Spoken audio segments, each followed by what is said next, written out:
सर्वेभ्यो नमस्काराः।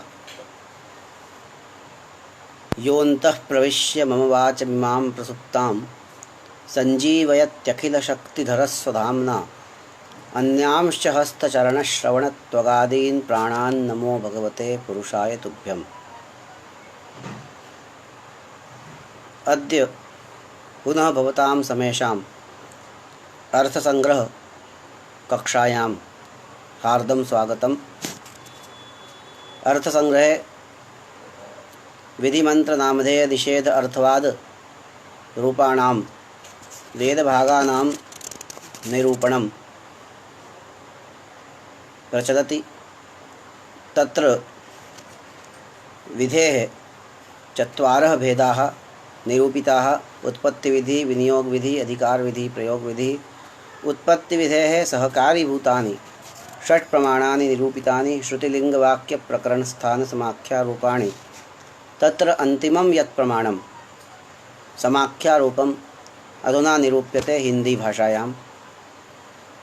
विधि के चार भेदों में विनियोग विधि के जो सहकारी छठ प्रमाण थे, जिसमें श्रुति लिंग वाक्य प्रकरण स्थान तक का निरूपण हो गया। स्थान प्रमाण समाख्या की अपेक्षा प्रबल बताया।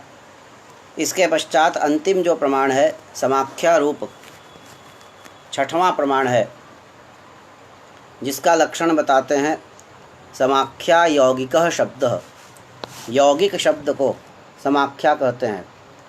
पीछे यह बताया गया था लिंग प्रमाण, यह रूढ़ शब्द में रहने वाली जो रूढ़ी है वही लिंग प्रमाण है। शब्द सामर्थ्यम लिंगम। इसके बाद शब्द के चार प्रकार बताए थे न्याय मुक्त सिद्धांत मुक्तावली के अनुसार। रूढ़, यौगिक, योग रूढ़ और यौगिक रूढ़। इनमें जो यौगिक शब्द है, जहाँ अवयव शक्ति से ही अर्थ का बोध होता है, वह यौगिक शब्द है और इसे ही समाख्या कहते हैं, जैसे पाचकः इत्यादि। समाख्या दो प्रकार की है, द्विविधा। साच द्विविधा, वैदिकी लौकिकी च।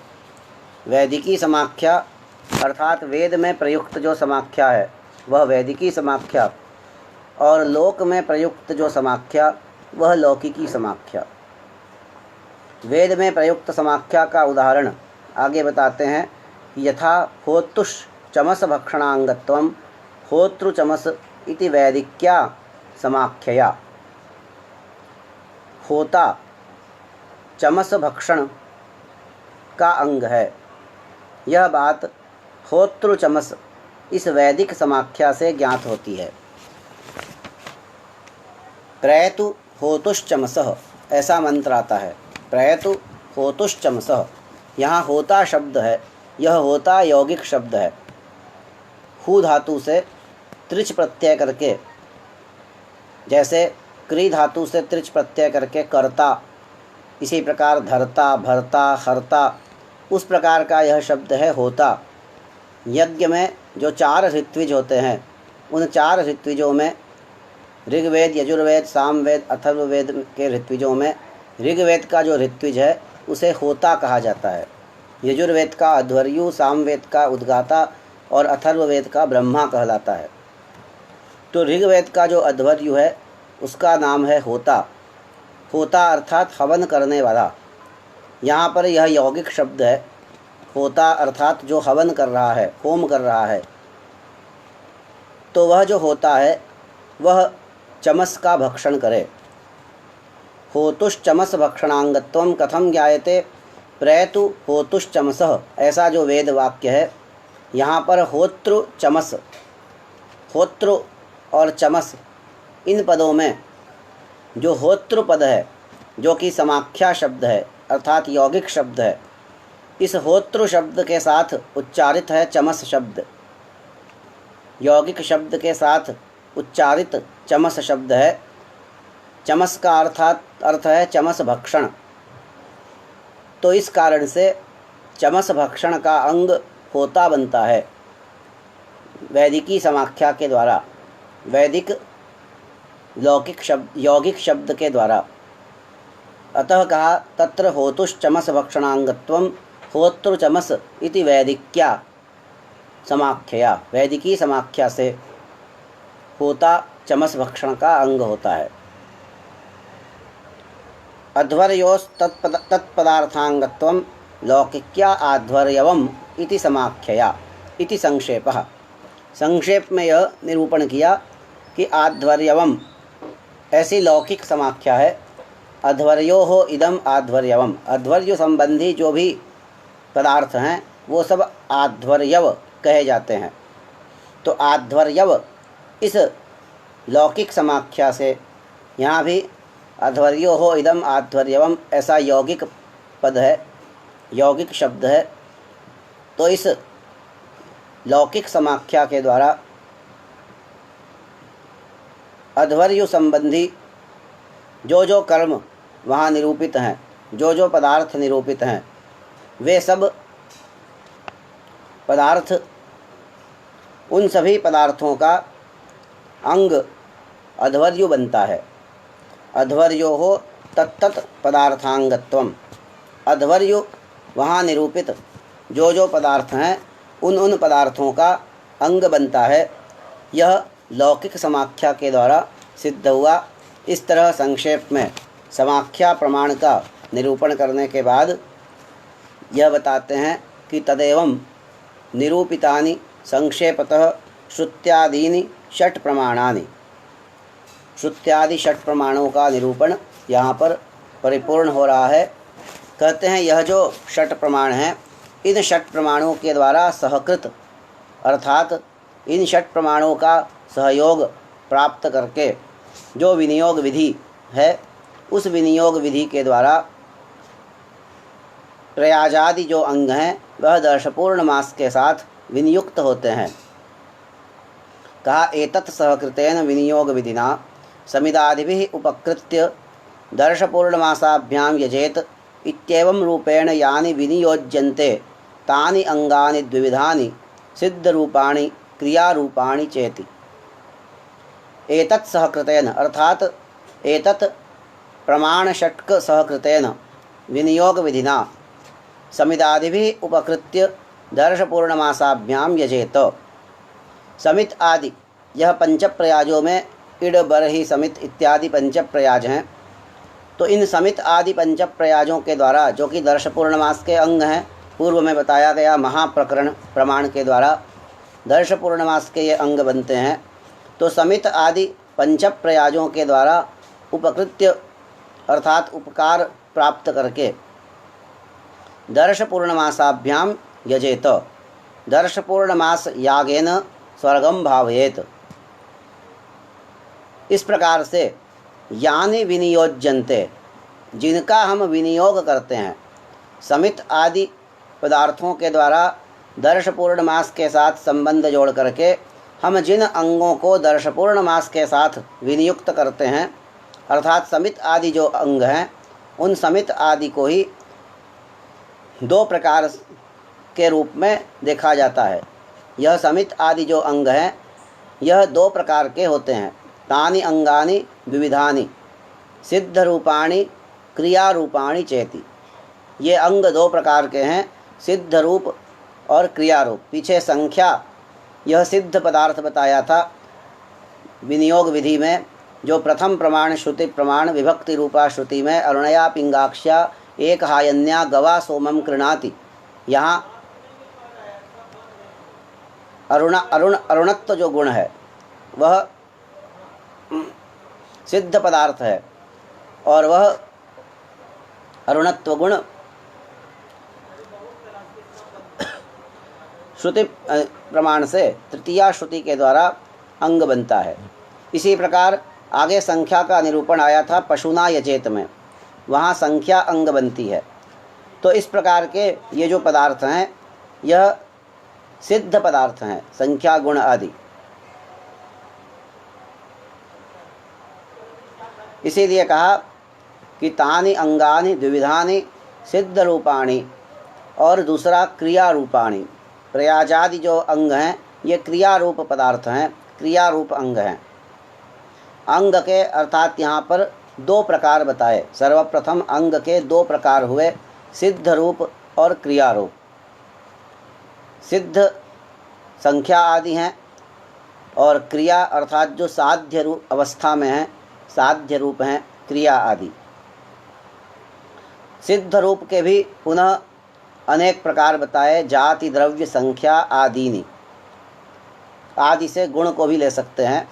तो जाति द्रव्य संख्या आदि यह सिद्ध पदार्थ हैं। कहीं कहीं जाति भी अंग होती है, कहीं कहीं द्रव्य अंग होता है, दधि आदि द्रव्य अंग होते हैं, संख्या एकत्व आदि अंग होती है, अरुण गुण यह अंग हुआ, आरुण्य गुण। इसी प्रकार से अन्य भी जो से सिद्ध पदार्थ अंग होते हैं, जाति द्रव्य संख्या आदि, वे सब प्रथम कोटि में आए सिद्ध रूपाणि में। दूसरी कोटि में क्रिया रूपाणि द्विविधानि गुण कर्माणि प्रधान कर्माणि च। उसके पूर्व में बताया यानि च दृष्टार्थान्येव। यह जो सिद्ध पदार्थ जो अंग बनते हैं, यह केवल दृष्टार्थक ही हैं, अर्थात इनका केवल दृष्ट प्रयोजन ही है, अदृष्ट प्रयोजन नहीं है। सिद्ध पदार्थ जब भी अंग बनता है तो वह दृष्ट प्रयोजन वाला ही होता है, दृष्ट प्रयोजनक ही होता है, उसका प्रयोजन अदृष्ट नहीं होता, क्योंकि वहाँ दृष्ट प्रयोजन प्रत्यक्ष दिख रहा है, और जहाँ दृष्ट दिखाई देता है वहाँ अदृष्ट की कल्पना करना अन्याय्य है। लभ्यमाने फले दृष्टे नादृष्ट परिकल्पना। इस न्याय से जितने भी सिद्ध पदार्थ हैं उनका प्रयोजन दृष्ट है, इसलिए अदृष्ट की कल्पना नहीं होती। इसलिए बताया कि यह जो सिद्ध पदार्थ हैं, सिद्ध जो अंग हैं, जाति द्रव्य संख्या आदि, ये दृष्ट प्रयोजनक ही हैं। क्रिया रूप जो अंग हैं, जिनके कि आगे दो प्रकार बताते हैं, गुण रूपाणि और गुण कर्माणि और प्रधान कर्माणि च। क्रिया रूप अंग के भी दो प्रकार हैं, गुण कर्म और प्रधान कर्म। इन्हीं गुण कर्म और प्रधान कर्म की दो संज्ञाएं हैं, एतान्येव सन्निपत्योपकारकाणि आरादुपकारकाणि च उच्यन्ते। इन्हें ही सन्निपत्योपकारक और आरादुपकारक ऐसा कहते हैं। इसको थोड़ा समझने, ये गुण कर्म और प्रधान कर्म क्या है। यह अंग के पहले तो यह समझ लीजिए कि अंग के अंतर्गत जो साध्य रूप अर्थात क्रिया रूप जो अंग हैं, उनके ये दो भेद हैं, गुण कर्म और प्रधान कर्म। अर्थात प्रधान याग दर्श पूर्णमास आदि, उससे संबंधित जो कर्म है, उससे संबंधित जो अंग है, जो साक्षात प्रधान का अंग बनता है। यहाँ प्रधान कर्म का तात्पर्य है प्रधान का साक्षात जो अंग है वह प्रधान कर्म हुआ।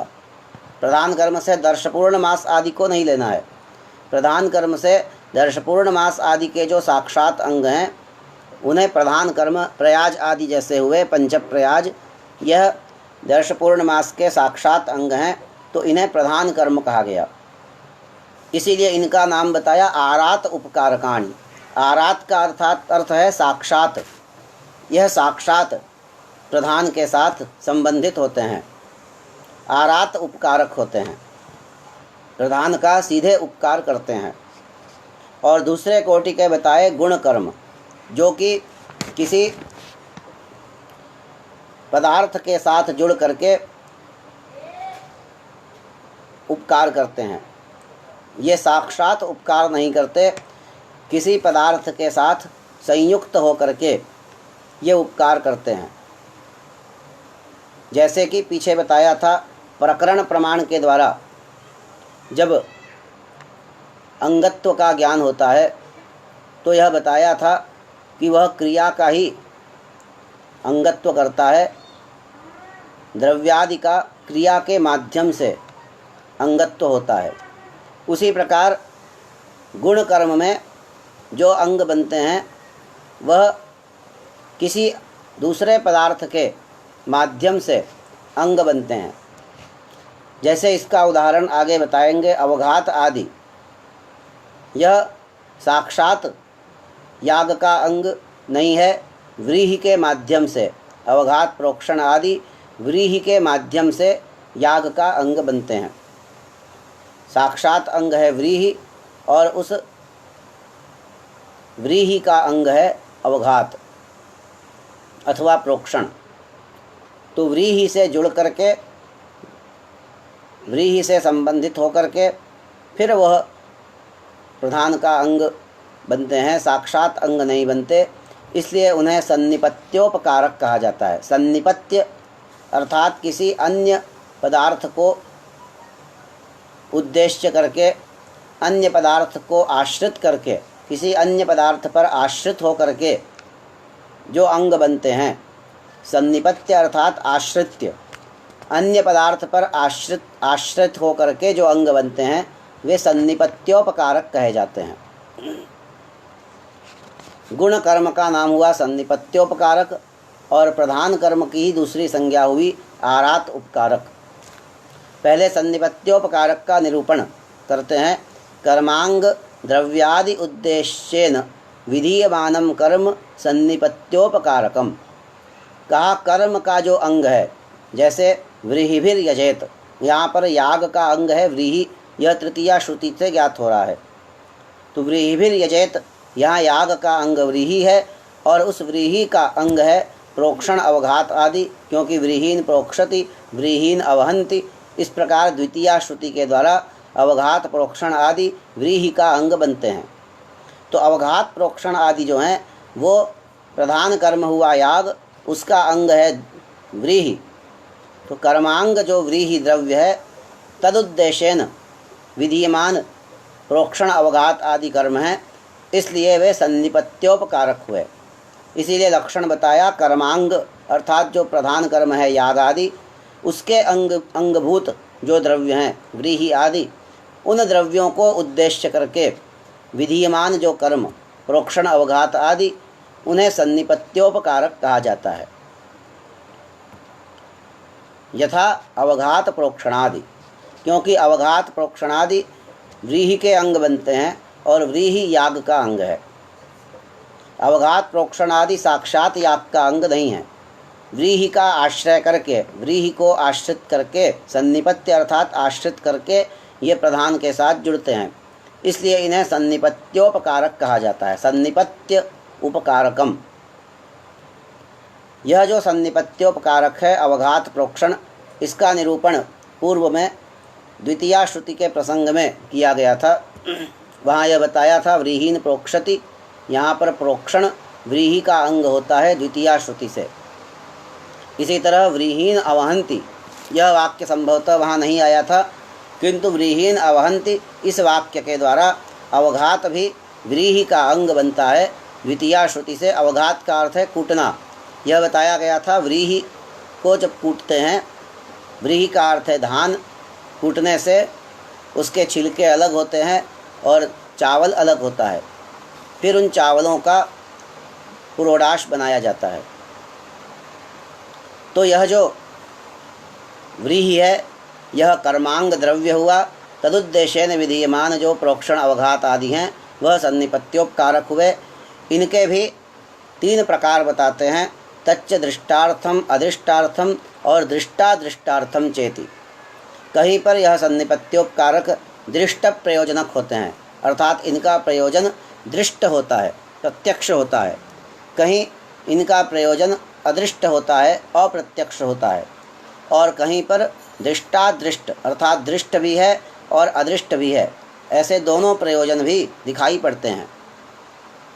उदाहरणार्थ अवघात का प्रयोजन दृष्ट है, क्योंकि अभी बताया अवघात करने से तुष विमोक होता है, अर्थात व्रीहि का जो छिलका है वह छिलका पृथक होता है, चावल पृथक होता है। तो तुष विमोक, छिलके का, तुष अर्थात छिलके का, विमोक अर्थात अलग होना, यह अवघात का प्रत्यक्ष फल दिख रहा है, प्रत्यक्ष प्रयोजन है, दृष्ट प्रयोजन है। इसलिए अवघात यह प्रत्यक्ष प्रयोजनक होने से अवघात यह दृष्टार्थक हुआ। दूसरा बताया अदृष्टार्थम प्रोक्षणादि। प्रोक्षण पीछे यह बताया था व्रीहीन प्रोक्षति, यहाँ पर प्रोक्षण का कोई दृष्ट प्रयोजन नहीं था, इसलिए प्रोक्षण व्रीहि के स्वरूप के लिए नहीं था, बल्कि व्रीहि जन्य जो अपूर्व है उसमें सहायक बनता है यह प्रोक्षण। क्योंकि प्रोक्षण करने से यदि हम चावल पर या धान पर, व्रीहि पर यदि हम जल छिड़कते हैं तो व्रीहि में कुछ नया नवीन अतिशय हमको दिखाई नहीं पड़ता है। अतिशय तो जरूर होता है किंतु वह दृष्ट रूप नहीं है, वह अदृष्ट रूप है। इसलिए वह जो प्रोक्षण है उस प्रोक्षण का प्रयोजन अदृष्ट माना गया। इसलिए कहा अदृष्टार्थम प्रोक्षणादि। प्रोक्षणादि का जो प्रयोजन है वह अदृष्टार्थक है। और दृष्टार्थम पुरोडाशादि। दृष्ट और अदृष्ट ये दोनों प्रयोजन होते हैं पशु पुरोडाशादि। पशु पुरोडाश आदि जो याग हैं उन पशु पुरोडाश आदि याग में हमें दृष्ट प्रयोजन भी दिखाई पड़ता है और अदृष्ट प्रयोजन भी दिखाई पड़ता है।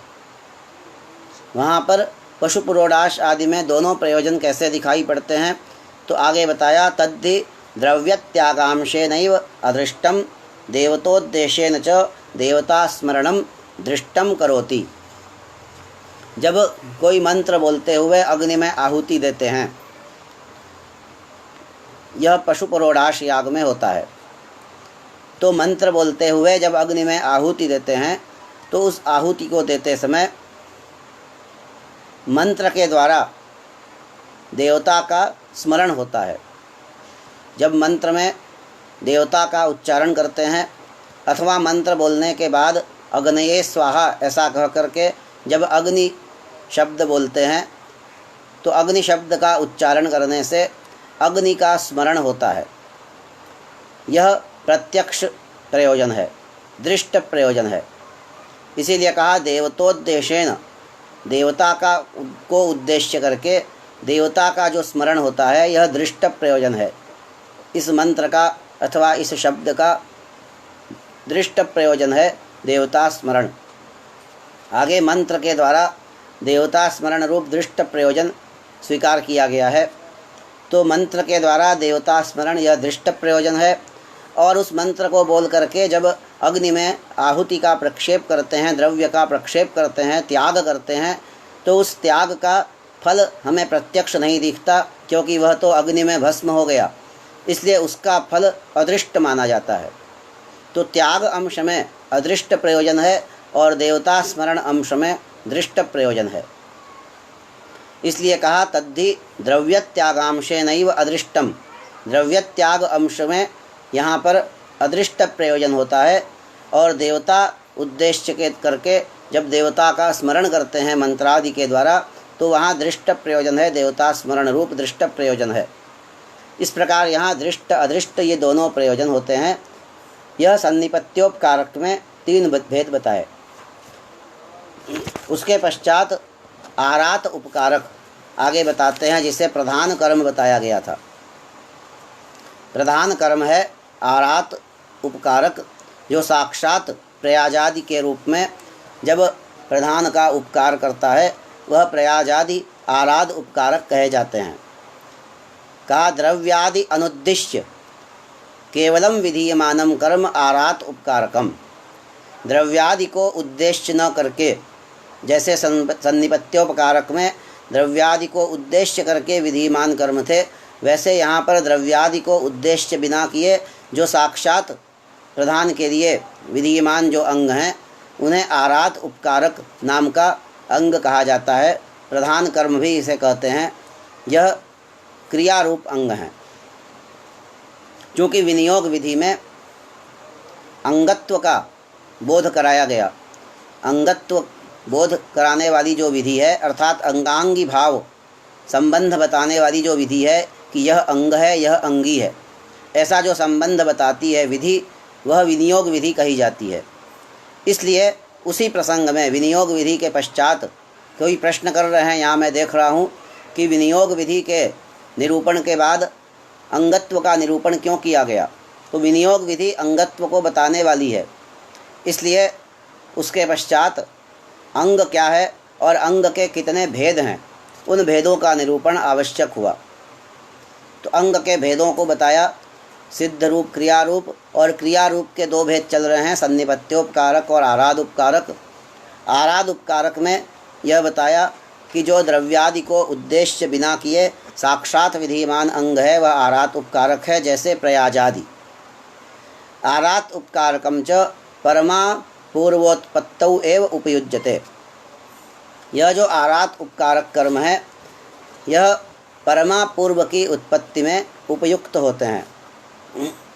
अर्थात इन आराध उपकारक के द्वारा जो अंगापूर्व उत्पन्न होता है वह अंगापूर्व परमापूर्व को, जिससे कि हमें फल प्राप्त होता है, स्वर्गादि फल प्राप्त होता है, उसके साथ ये जुड़ते हैं। और सन्निपत्योपकारकम तो द्रव्य देवता संस्कार द्वारा यागस्वरूपे अपि उपयुज्यते। और सन्निपत्योपकारक द्रव्य देवता आदि के संस्कार के माध्यम से याग स्वरूप में भी उपयुक्त होते हैं।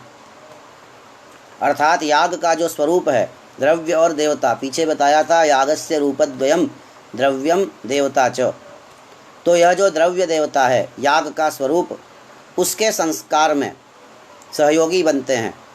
जैसे व्रीहीन प्रोक्षति में प्रोक्षण व्रीहि का संस्कारक कर्म है, तो प्रोक्षण के द्वारा व्रीहि का संस्कार हुआ, द्रव्य का संस्कार हुआ। इसलिए जो भी सन्निपत्योपकारक हैं वह द्रव्य देवता का संस्कार करके याग के स्वरूप में भी जुड़ते हैं, और प्रधान अपूर्व जो है परमापूर्व उसके साथ तो संबंधित होते ही हैं, किंतु स्वरूप में भी, स्वरूप निष्पत्ति में भी सहायक होते हैं। इसलिए कहा कि यह जो आरात उपकारक है यह परमापूर्वोत्पत्तौ एव उपयुज्यते, एव का प्रयोग है।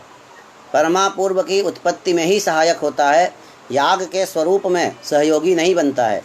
लेकिन सन्निपत्योपकारक याग के स्वरूप में भी सहयोगी बनते हैं और साथ ही साथ परमापूर्व की उत्पत्ति में भी सहायक बनते हैं।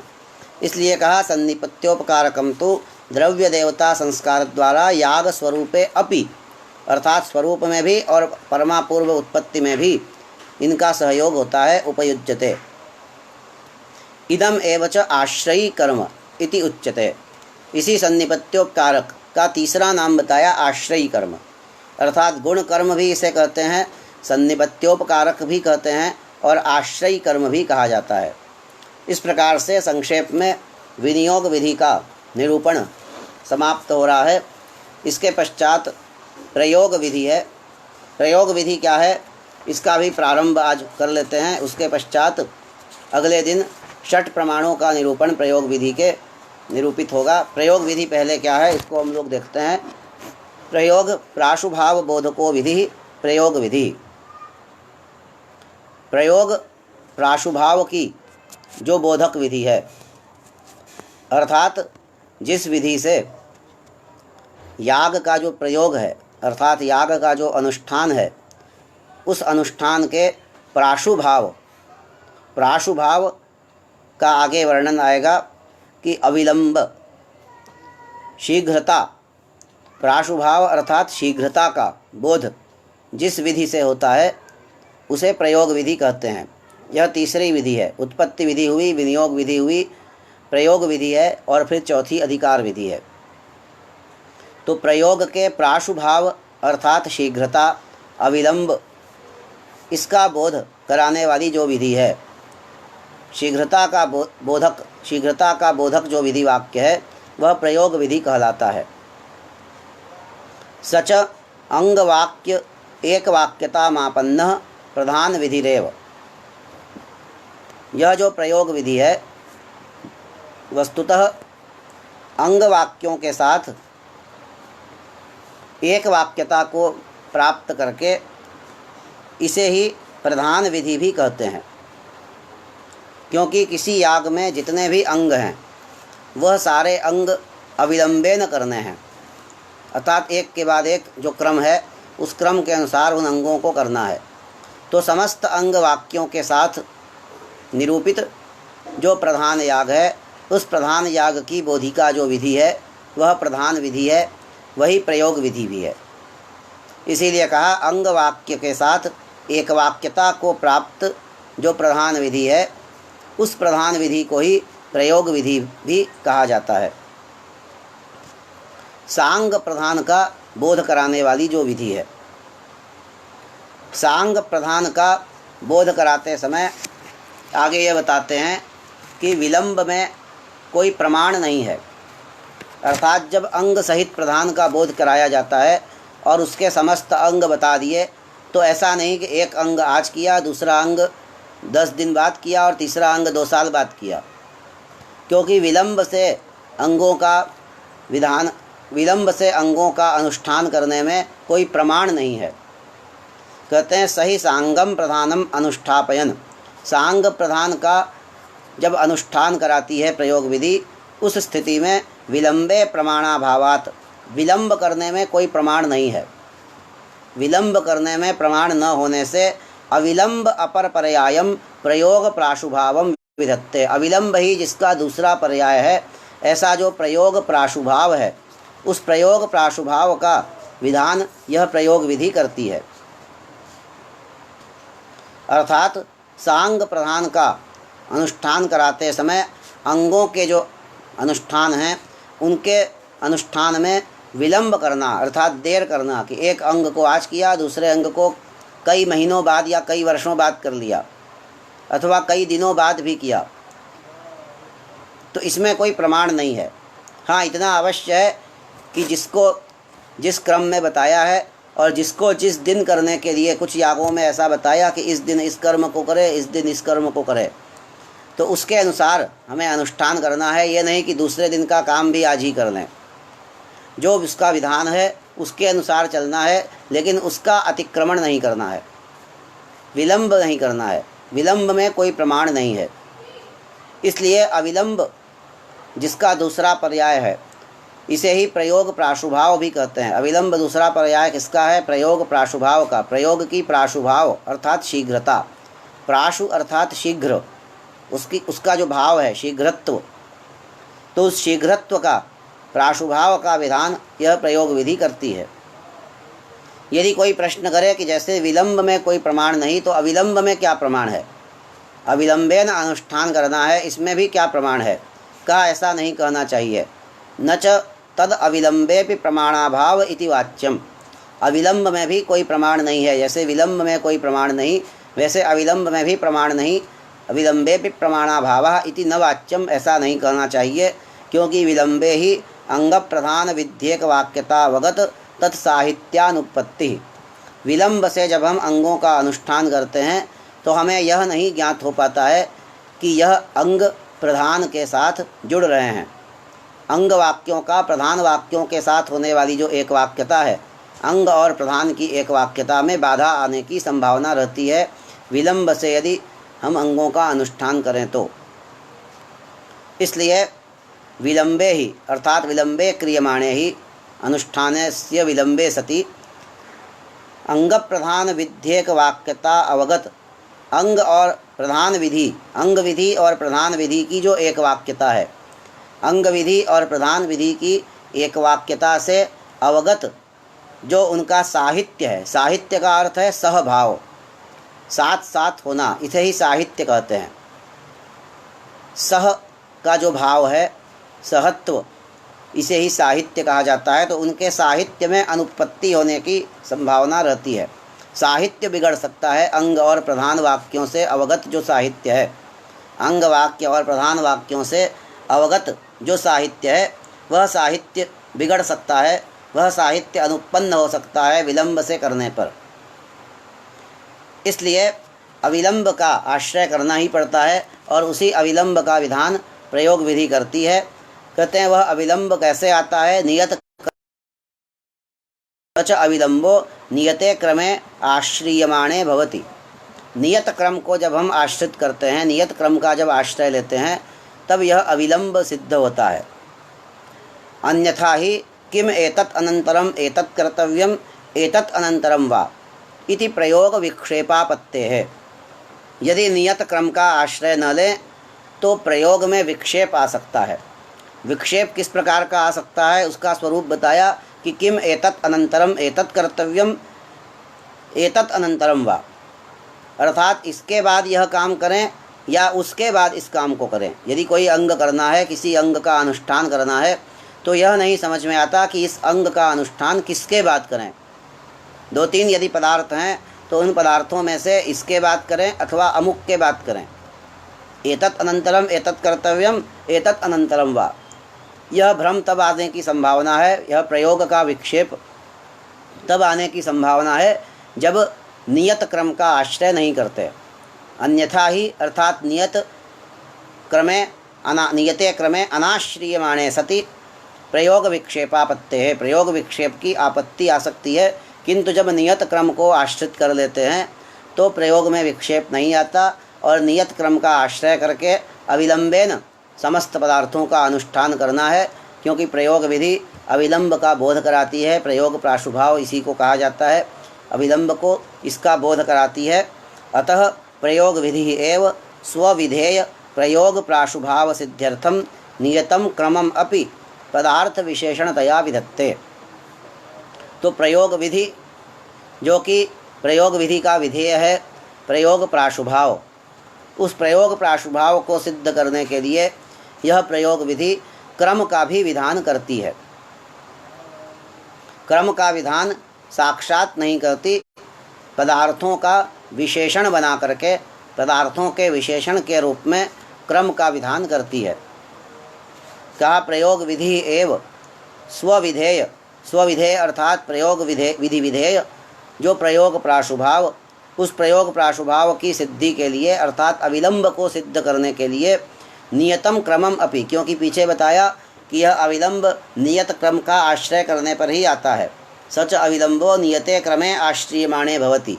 इसलिए प्रयोग विधि प्रयोग प्राशुभाव की सिद्धि के लिए नियतम क्रमम अपि विधत्ते, नियत क्रम का भी विधान करती है। नियत अर्थात निश्चित जो क्रम है, निर्धारित जो क्रम है याग का, उस क्रम का भी विधान करती है। उस क्रम का विधान साक्षात नहीं करती, पदार्थ विशेषणतया पदार्थों का विधान करती है और उन पदार्थों के विशेषण के रूप में क्रम का भी विधान करती है, अर्थात क्रम विशिष्ट पदार्थों का विधान करती है। जैसे सोम विशिष्ट याग पीछे बताया था, सोमेन यजेत में, सोम विशिष्ट यागेन इष्टम भावेत। उसी प्रकार से क्रम विशिष्ट पदार्थ का विधान प्रयोग विधि करती है। नियत क्रम का भी विधान करती है पदार्थ विशेषण के रूप में। क्यों करती है? प्रयोग प्राशुभाव की सिद्धि के लिए। अतएव अंगानाम क्रम बोधको विधि प्रयोग विधि इत्यपि लक्षणम। इसलिए अंगानाम क्रम बोधक विधि, अंगों की क्रम बोधक जो विधि है, इसके पूर्व में बताया था प्रयोग प्राशुभाव बोधको विधि, किंतु वह प्रयोग प्राशुभाव नियत क्रम के आश्रय करने पर ही आता है। इसलिए अंगों का जो क्रम है, उस क्रम को बतलाने वाली जो विधि है, उसे भी हम प्रयोग विधि कहते हैं। अंगानाम क्रम बोधक विधि, क्रम बोधक यह विधि, सह प्रयोग विधि इत्यपि लक्षणम, यह भी लक्षण है। अंगांगी भाव का बोध तो विनियोग विधि कराती है, किंतु उन अंगों का क्रम क्या हो, इस क्रम का बोध प्रयोग विधि कराती है। क्रम का लक्षण क्या है आगे बताते हैं। तत्र क्रमो नाम वितति विशेष। वितति विशेष, वितति अर्थात विस्तार, अनेक पदार्थों का जो विस्तार है। जैसे किसी याग में 100 पदार्थ हैं, तो उन 100 पदार्थों का जो विस्तार है, 100 जो उसके अंग हैं, यदि वह याग 100 अंगों वाला है तो उन 100 अंगों का जो वितति है, विस्तार है, वह क्रम है। किंतु विस्तार मात्र से काम नहीं होगा, उनका एक पौर्वापर्य बनाना पड़ेगा। इसलिए वितति विशेष कहने से काम नहीं चला। तो इसके बाद दूसरा लक्षण बताया पौर्वापर्य रूपोवा। उन पदार्थों का जो पौर्वापर्य है, अर्थात उनमें जो पूर्व अपर जो भाव है कि यह पहले हो यह बाद में हो, इस प्रकार का जो एक निर्धारित पौर्वापर्य है, उस निर्धारित पौर्वापर्य को ही क्रम कहते हैं। वितति विशेष कहने से वह पौर्वापर्य नहीं आ रहा था, इसलिए वितति विशेष यह लक्षण बताने के बाद फिर बताया पौर्वापर्य रूपो वा, क्योंकि पौर्वापर्य रूपो वा लक्षण अधिक उचित है। इसलिए वितति विशेष यह लक्षण को छोड़ करके पौर्वापर्य रूप यह लक्षण क्रम का बताया। अर्थात पदार्थानां पौर्वापर्यम यत् वर्तते तदेव क्रमः। इस क्रम के बोधक भी 6 प्रमाण हैं। जैसे विनियोग विधि में अंगत्व बोधक 6 प्रमाण थे, वैसे ही क्रम के बोधक भी 6 प्रमाण हैं। श्रुति अर्थ पाठ स्थान मुख्य प्रवृत्ति आख्यानि अर्थात प्रवृत्ति नामकानि। श्रुति अर्थ पाठ स्थान मुख्य प्रवृत्ति नाम के ये 6 प्रमाण हैं। यहाँ पर श्रुति और स्थान ये 2 नाम समान है। श्रुति लिंग वाक्य प्रकरण स्थान समाख्या, वहाँ भी श्रुति और स्थान ये 2 नाम वहाँ भी प्रमाणों के थे, यहाँ भी हैं, किंतु इनका स्वरूप थोड़ा पृथक है, स्वरूप थोड़ा भिन्न है। श्रुति अर्थ पाठ स्थान मुख्य प्रवृत्ति ये 6 प्रमाण यहाँ बताए गए। इन 6 प्रमाणों में प्रत्येक का क्या स्वरूप है उसका निरूपण आगे अब कल होगा। श्रुति प्रमाण का वर्णन कल चलेगा। आज यहीं विराम करते हैं। सर्वेभ्यो नमस्काराः, धन्यवादाः।